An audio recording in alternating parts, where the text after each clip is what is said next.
Assalamualaikum warahmatullahi wabarakatuh. Saya perwakilan dari kelompok 5 yang beranggotakan Veronica, Resya Nuriza, dan Sepia Putri Lestari. Di sini akan menyampaikan motif dan fungsi dasar sebuah bisnis yang diambil dari panduan bab 1 buku Introduction to Business karya Jeff Madura. Di mana memahami dasar-dasar ini sangat penting karena bisnis adalah bagian fundamental dari kehidupan kita sehari-hari. Tujuan bisnis. Nah, mengapa sih sebuah bisnis itu bisa ada?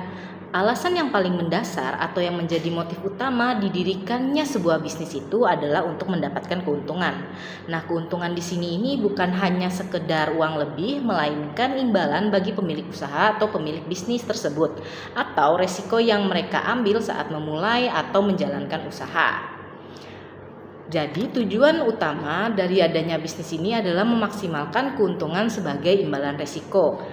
Namun di zaman modern sekarang, bisnis itu juga tidak hanya berfokus kepada keuntungan. Mereka juga memiliki tujuan lainnya seperti yang pertama ini ada tanggung jawab sosial, yaitu bagaimana mereka ini dapat berkontribusi positif kepada masyarakat.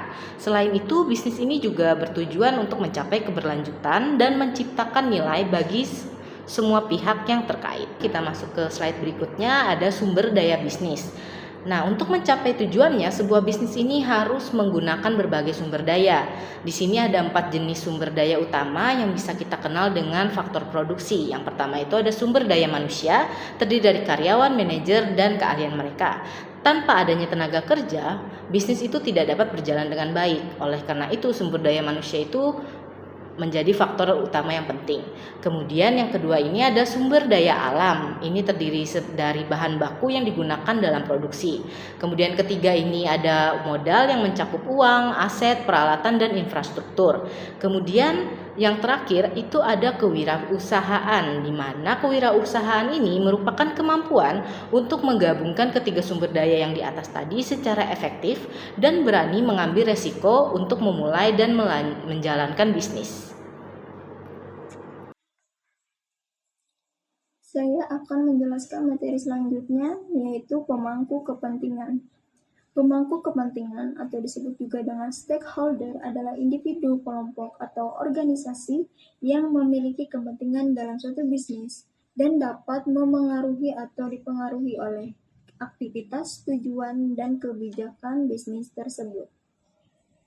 Secara umum, peran pemangku kepentingan dalam suatu bisnis dapat dibagi menjadi 2 kategori, yaitu internal dan eksternal. Pemangku kepentingan internal adalah individu atau kelompok yang memiliki hubungan langsung dan signifikan dengan operasional internal perusahaan. Keberadaan dan keputusan mereka sangat mempengaruhi kinerja sehari-hari bisnis. Contoh, pemilik atau pemegang saham, manajemen, dan karyawan. Mengapa mereka dikategorikan sebagai internal? Karena mereka berada di dalam struktur organisasi. Keputusan dan tindakan mereka secara langsung dan langsung mempengaruhi jalannya bisnis. Mereka memiliki kepentingan pribadi yang melekat pada kesuksesan atau kegagalan perusahaan karena mereka adalah bagian dari mesin yang menjalankan bisnis. Sedangkan pemangku kepentingan eksternal adalah individu atau kelompok yang tidak secara langsung terlibat dalam operasional perusahaan sehari-hari, tetapi memiliki kepentingan atau dipengaruhi oleh aktivitas dan keputusan bisnis. Contoh, pelanggan, pemasok atau supplier, pemerintah, masyarakat, kreditur, dan media. Mengapa mereka dikategorikan sebagai eksternal? Karena mereka berada di luar struktur organisasi. Meskipun mereka sangat dipengaruhi ataupun mempengaruhi bisnis, mereka tidak memiliki kontrol langsung terhadap operasional internal perusahaan. Mereka berinteraksi dengan perusahaan dari luar, baik sebagai mitra bisnis, regulator, atau pihak yang terdampak. Materi selanjutnya, lingkungan bisnis. Lingkungan bisnis dalam faktor eksternal adalah semua elemen di luar kendali perusahaan yang dapat memengaruhi operasi, kinerja, dan strategi bisnis. Memahami dan menganalisis faktor-faktor ini sangat penting agar perusahaan dapat beradaptasi, mengidentifikasi peluang, dan mengelola ancaman. Lingkungan bisnis pun dibagi menjadi beberapa bagian, yaitu lingkungan ekonomi, lingkungan persaingan, lingkungan teknologi, lingkungan sosial, dan lingkungan hukum serta politik. Memahami lingkungan ini adalah kunci agar bisnis bisa beradaptasi dan berkembang.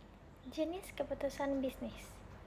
Terakhir, semua tujuan, sumber daya, dan interaksi dengan pemangku kepentingan ini memunculkan 4 jenis keputusan bisnis yang harus dibuat oleh manajemen. Pertama, keputusan manajemen yang berkaitan dengan cara mengatur perusahaan. Kedua, keputusan pemasaran yang berfokus pada bagaimana bisnis menjual produknya. Yang ketiga, keputusan keuangan yang mengelola uang masuk dan keluar. Dan keempat, keputusan operasional yang berkaitan dengan proses produksi barang dan jasa.